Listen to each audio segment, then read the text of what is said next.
Good morning, Good morning. and thank you for agreeing to participate in the Hearts of Freedom project. It's very appreciated. My pleasure. Right. So let me begin by asking you, begin by asking you your name, please. Your name? My name is Joyce Ernyes. Okay. So do you have any recollections of what the media would have been talking about 40 years ago when the crisis was going on in Vietnam, Cambodia, and Laos? Do you have any memories of that? How did you? Well, it was in the media a lot, and it was a very unpopular war, Yes. especially with the Americans, and they were divided on their receptiveness to the whole issue. It was a very costly war, I understand, and costly in terms of deaths, especially civilians. I seem to recall that there were 3 American presidents serving during that time. Yes. So it was, no wars are good, but this one was particularly brutal, and it was very unfortunate. So could you talk a little bit about your career? I understand that you worked for the Air Canada.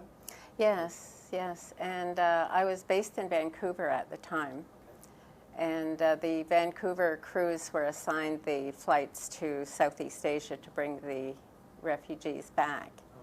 So I was part of that for almost the entire time during the late 70s and 1980. So I did quite a few of the trips. Were there a specific number of flight attendants that were assigned the responsibility of taking care of the flights from Asia to Canada at the time? Not necessarily. The way the airline schedules work is it's based on seniority, and we choose our flights every month. So if we have the seniority, they were flights that seemed to be popular. Okay. Did you have a specific interest in participating in the flights between Asia and Canada at the time?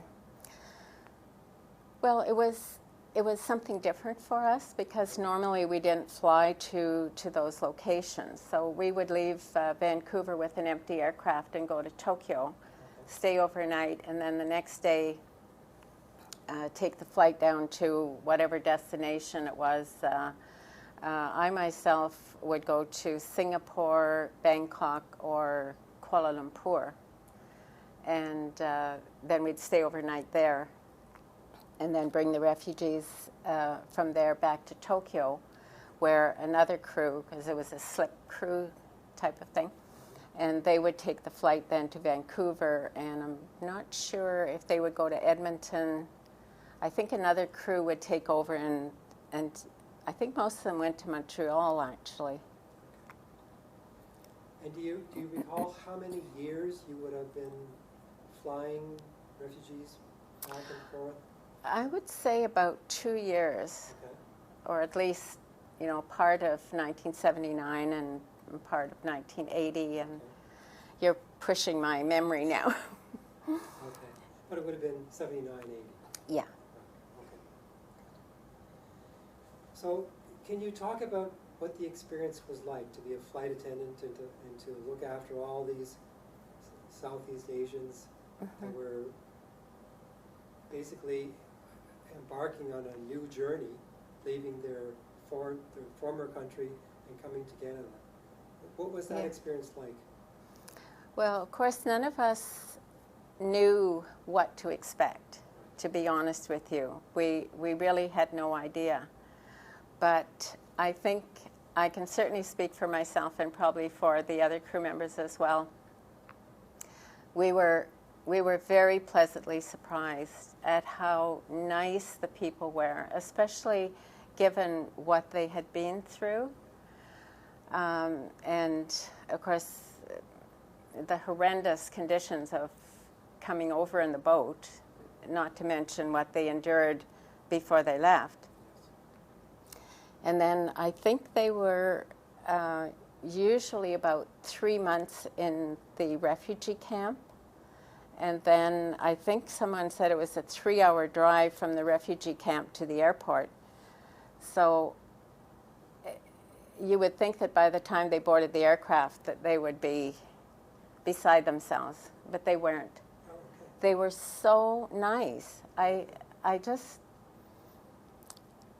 and the children, they weren't misbehaving. They were like little adults, and they didn't have any luggage, of course. They just had a few Yes. small possessions.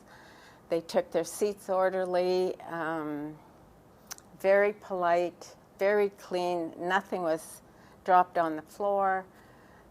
Things like it was. That was just one of the things that we. Yeah. They weren't demanding. There was no. They didn't give you the impression that they had been through so much. Yeah. So. When you, which airport would you have been talking about when you said that the bus ride was 3 hours to the airport? Well, Kuala Lumpur, anyway, Kuala I Lumpur. think was Okay. one of them. That was the refugee camp was a fair distance. Okay. At least that's what I was told. I don't know Right. that officially, but Okay. and then usually they had to sit on the tarmac for a while too, and it Okay. was so hot in those locations. Okay. Singapore is 1 degree north of the equator, so you can imagine. Yes. And no complaints. It's amazing. Right. So I'm assuming that at most of the locations where you would have picked up refugees, the temperature was quite off. Oh yes. Oh yes. Yeah. Would you, during the flights, going from whatever the destination was to Canada, would you have interacted with the refugees? And if you had, what types of things would you have talked about? That type of thing? Yeah. Of course, some of them spoke French and some of them spoke English, so that was helpful. The crew tried to learn some phrases. I'm sure it was, bless their hearts, they didn't laugh. But we did communicate with them as much as we could. I like to tell this little story. During one of the flights, we brought the children, after the meal service was over, we brought the children up to the front galley, and we were pointing to various things and saying the English word and having them repeat it and so on, and they thought that was quite funny. So this one little girl wasn't, I have a photograph of her actually. She had an anglicized name, Elizabeth, and she wasn't partaking in this little lesson. So I took her aside and I said, I'll teach you to count. So I did 1, 2, my fingers and so on. And I was going to start over again at 1, 2, 3 and have her repeat it. And she said, 6, 7, 8, 9, 10. So that I shouldn't assume. But that was one interaction with a young person who could speak fairly good English. But the one family that I'm still very close friends with, they boarded in Kuala Lumpur, and the wife spoke very good French and reasonably good English. So how I come to interact with her was a little bit different. There's her and her husband and the 2 children. The little boy was, I think, 3 years old at the time, and the baby was only 2 weeks old. So obviously she was born in the refugee camp. And the poor little thing, she cried and cried and cried. And I guess once we were in the air too, maybe the pressurization was hurting her little ears. But you could tell the parents were just wrung out from everything and not being able to quiet the baby. So finally the baby fell asleep, and I think the parents fell asleep immediately as well. I was kind of keeping an eye on them. But shortly thereafter, the the other child, the little boy who was sitting at the window seat, he woke up and he started to cry. So I maneuvered in the seat ahead and picked him up and took him out of the seat so the parents could sleep a little bit. And we were finished the service, so there's nothing more to do.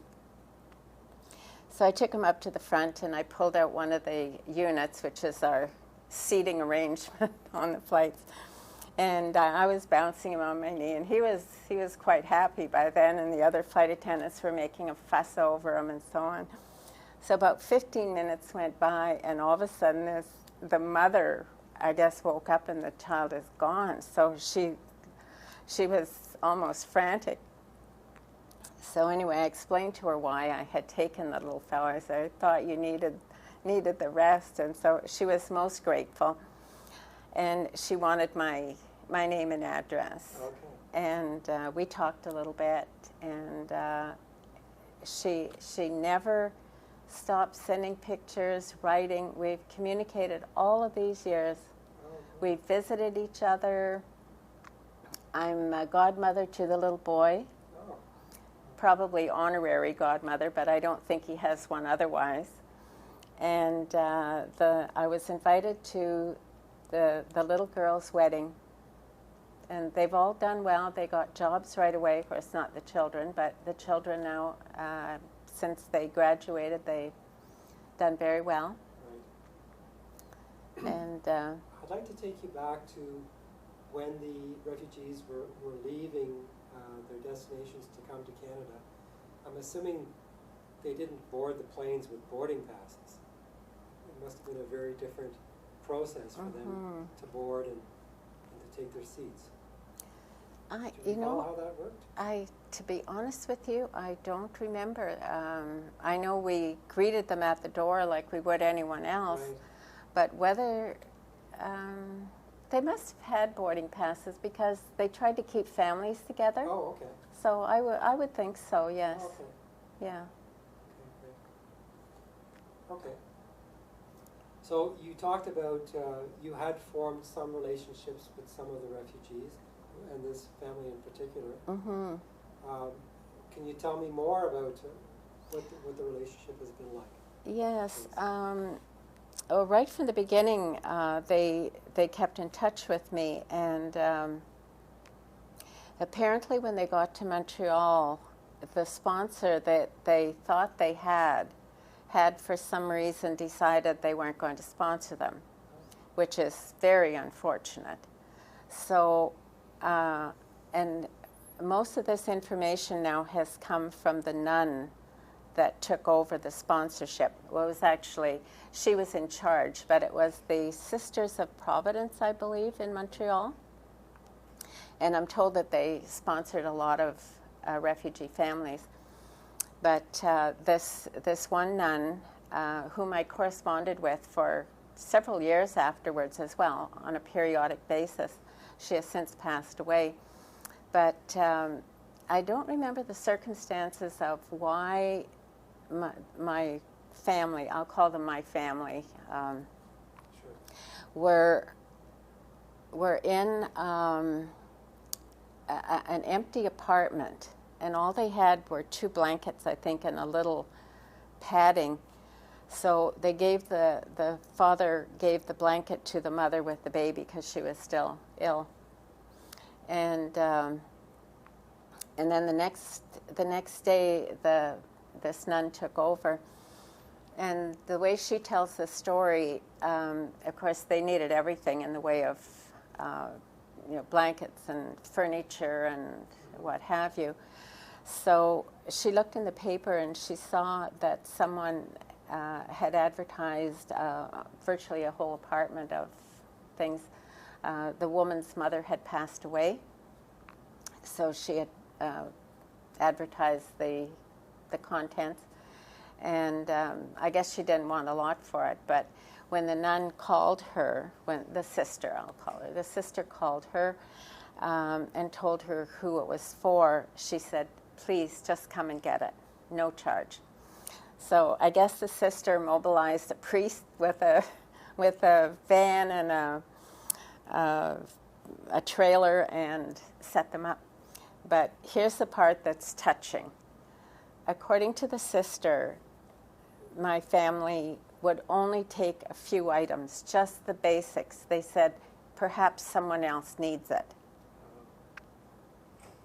Now, as I say, this is from the sister, so it's quite accurate. So I subsequently met the sister in Montreal, and I was invited to lunch by Mother Superior, which I thought was very, very nice and very special.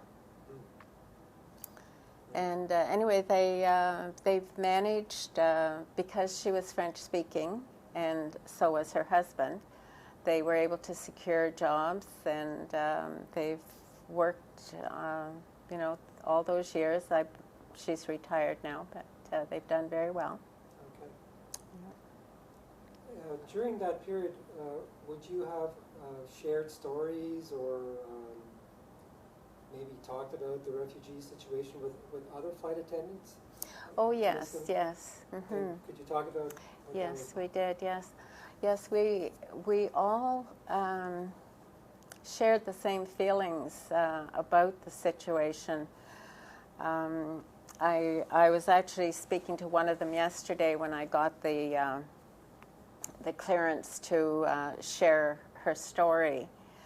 And she too, she said, you know, even after all this time, if I start thinking about those flights, she says, I find it emotional. And I think she was probably on the first flight with me as well. It was usually the same, give or take one or two. We're generally the same crews because we all had about the same seniority. And we still recall when we were arriving in Tokyo on the first flight. Everything had gone well. As I said, we made these observations about the people, how nice they were, how polite, how there was no sign of the poor me, Yes. which they were entitled to, certainly. I mean, the stories, not necessarily from them, but for instance, if something happened to one of the other passengers, someone else would tell us, not that person. And of course, we heard all the awful stories in the media of the atrocities that were happening. But you would never know it. And that's almost unbelievable, yeah, that they could contain themselves like that and they would be perfectly entitled, and we would have listened for sure. But what we all remember is, whether it was my flight or somebody else's first flight on another flight, was the spokesperson. And on my particular flight, I think he was a doctor. He was a professional person, and he spoke fairly good English. And there were a few other people came to the front of the aircraft when we were just starting our descent.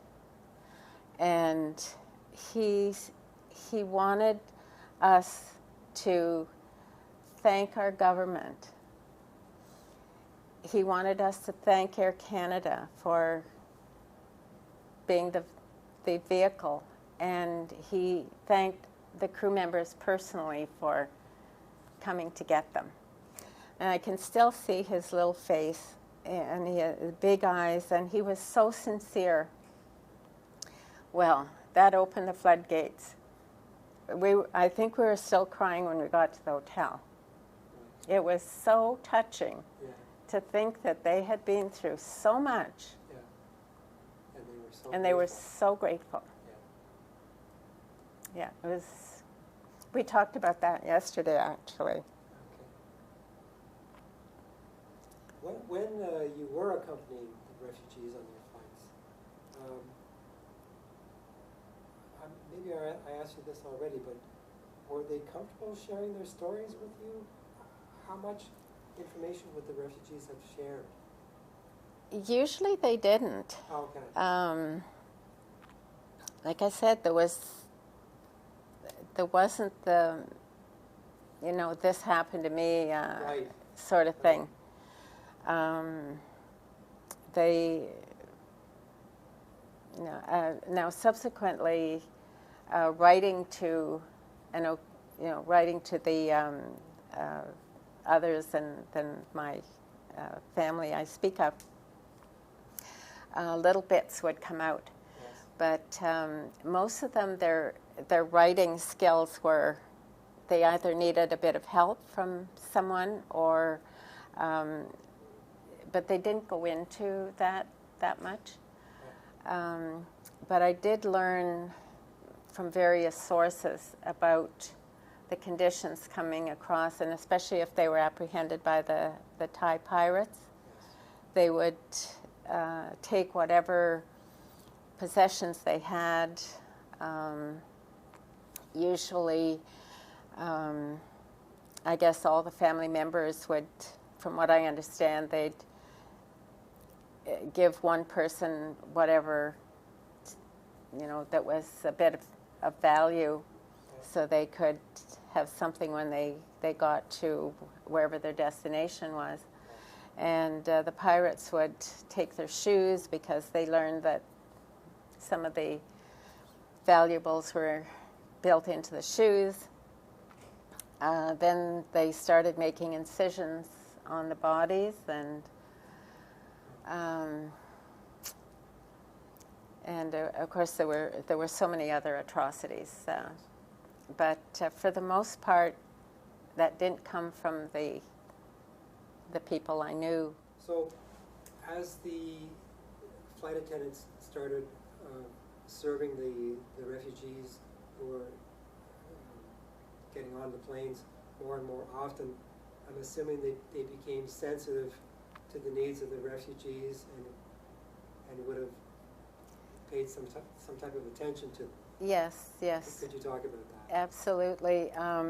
Yes, some of the flight attendants started bringing clothing, especially during the winter flights, and whatever they could gather up, warm clothing for them, and distributed them, especially to the children. They tried to bring a lot of children's clothing, which was great. And there was no problem with this one wanting that. They just accepted it. And this is also so amazing that these people are so nice.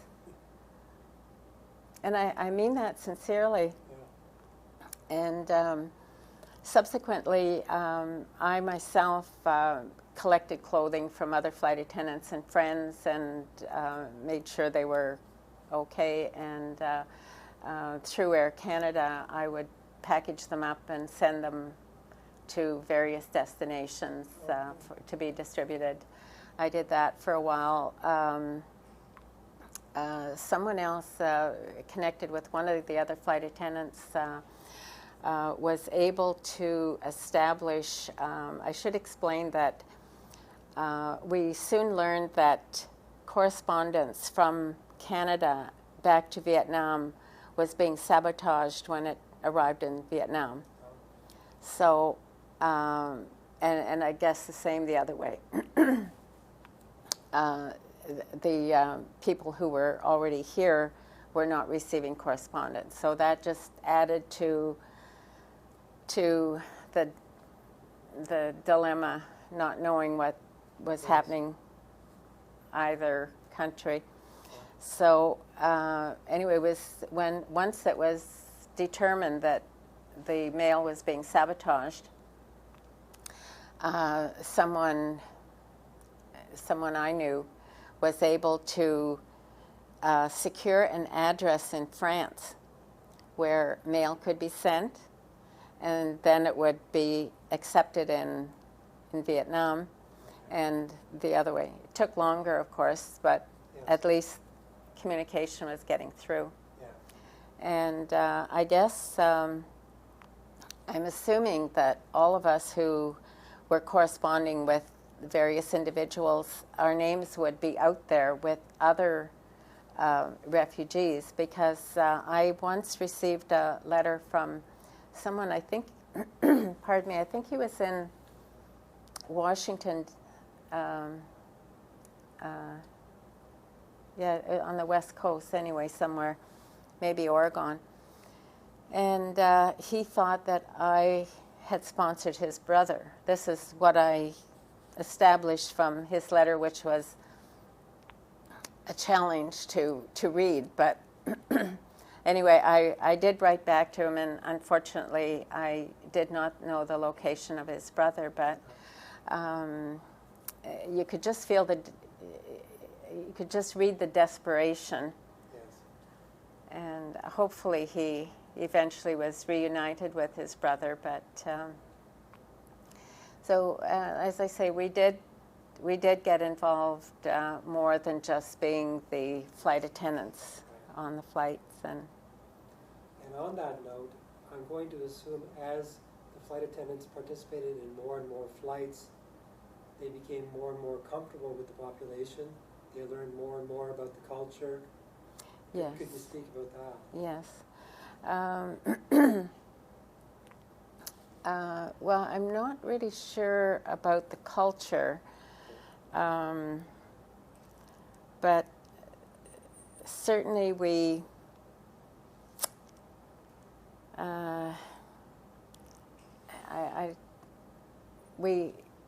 all like them. Yes. I don't. There wasn't one passenger that I can recall in the hundreds that I dealt with that I didn't like. They were just all so polite, and they were easy to interact with. Yeah, as much as we could. Yes. Many of them, of course, didn't speak French or English, so and so language could be a barrier. Yes. Yes, but when there is a language barrier, body language counts for a lot. Yes. And you can perceive how people are. Right. So we all have fond memories of. It was an unfortunate set of circumstances that we were meeting them. Yes. But we all have fond memories of those flights, and hope that, and because eventually we, most of us anyway, all the other people I was writing to, I eventually lost track over, sometimes it was 6 or 7 years, but, I moved or they moved or whatever happened.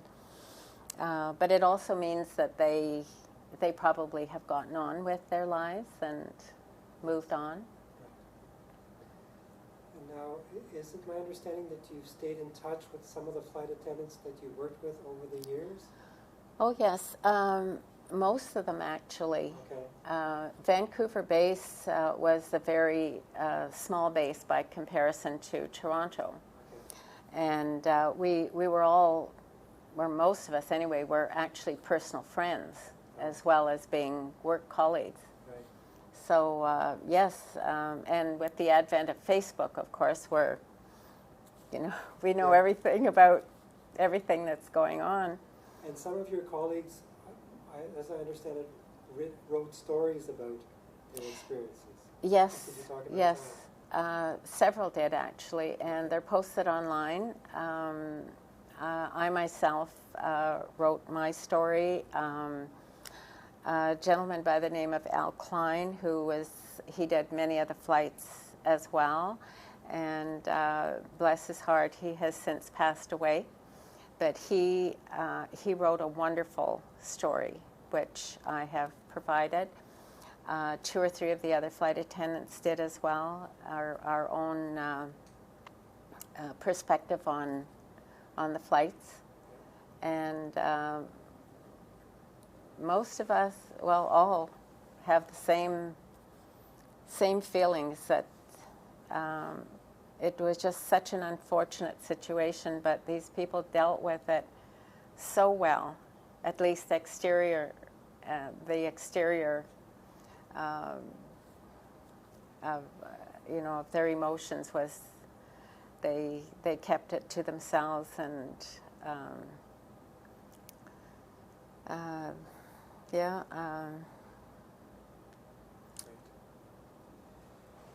Let me ask you this question. Let's say someone approached you, a friend approached you, or an acquaintance and said, "Oh, I would really like it if you came to meet this group, or come to this high school, or come to this college, and talk about what your experience was like as a flight attendant, relating with the Southeast Asian refugees that left their countries to come to Canada." What do you think you would share with them if that opportunity came about?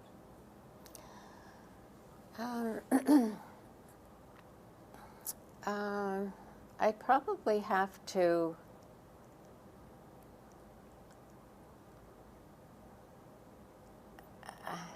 I'd really have to think about that, as relaying the politics of it and the awful time that these people went through. Yeah. It would really be hard to impart that to, say, a group of students who have Right. never experienced Right. anything like that. Yeah. I'd have to really think, without getting too graphic, but to impart that the atrocities that humans impose on other humans is just unbelievable. Unbelievable. But I would like to have that opportunity so that I could work something out to let people know, because even now there's wars going on here and there in the world, and when it's on the other side of the world, it doesn't have the same impact. I'm sorry to say, it doesn't have the same emotional impact as actually meeting the people from there. And having said that, that's not even knowing, being over there to see what they have endured. It's just meeting them and, subsequently hearing what happened is so emotional. So I can't imagine what these poor people went through when loved ones were killed right beside, right in front of you. Oh my goodness. Right. The other question I'd like to ask you is, over the years, the family that you talk about, that you spent a number of years getting to know, etc., how did their life unfold? How did things go for them? I'm assuming their children pursued their education. They Their did. parents found employment. They did, yes. They actually, as I said before, they did speak French very well, and my friend, the wife anyway, spoke quite good English, so that was very beneficial. Yes. As far as those who didn't speak either language, it may not have progressed as well for them.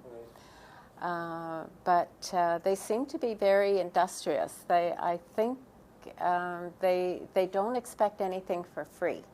This is the overall that I've determined. Right. They have another opportunity in a new country, whether it be here or the States or Australia, and they're going to make the best of it. Right. And my friend not long ago expressed again how grateful they are that they came to Canada. Right. Yeah. Do you have any final thoughts that you'd like to share with us about what it was like to meet this population, interact with them, learn about them? Well, certainly it was an opportunity I'm glad I didn't miss.